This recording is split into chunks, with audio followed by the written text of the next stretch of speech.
What do you think we get wrong about the houseless? That they're all looking for a handle. That these people don't want to find a job. That they don't want to. They can't be clean people. You know what I mean? Or people are sick. A lot of people out here that are sick are struggling because they're sick or they were misdiagnosed, or the mental health diagnosis was never made as a kid. So by the time they were too old for the programs. A lot of times I hear homelessness is a choice. Well, I used to think the same way, honestly.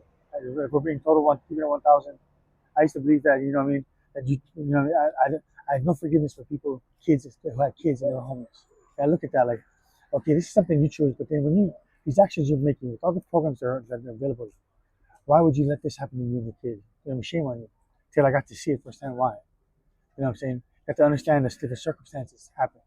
You know what I'm saying? Or somebody who, a deserving family, because the husband that's on again, off again, you know, boyfriend, whatever, because he goes in and out of jail, whatever, he may lose a job. So now they're stuck. They didn't make a rent payment, they're out here. That isn't the kids or the girlfriend's fault, or vice versa. You know what I'm saying? Um, just because one family member is doing drugs, you shouldn't condemn the whole family for it. Things like that. You know what I mean? Depending on your household, you might lose whatever benefits, and you lose benefits, you lose them for life. You know what I'm Mm. saying? There could be a more. I guess what I'm trying to say is it's too generalized. There should be more allowance for circumstances for people's situations because you're finding there's nobody that's going to have a textbook case when it comes to why they're homeless. I've learned. I thought there's only it's either drugs, alcohol, or losing of money, major loss of money. That's what I thought. There's way more than that.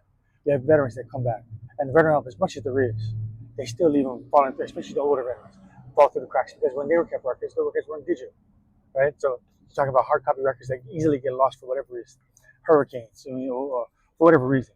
They move in the base. All of a sudden, the place gets flooded for some reason. That's a different story. Just the veterans out here got to talk to you, and it's not like we don't try to provide for them. They are, but just there's so many of them and not enough resources. You know what I'm saying? And as a native Hawaiian, you know, there's a lot of resources. People say, oh, there's a lot offered. Yeah, but they can only help so many people. They can't help all of us every day or once a month, even something to that effect. No, you know what I'm saying? I understand it. There are reasons, circumstances you have to take people. But a lot of these stories out here are people that, you know, fall through the cracks for whatever crazy reason.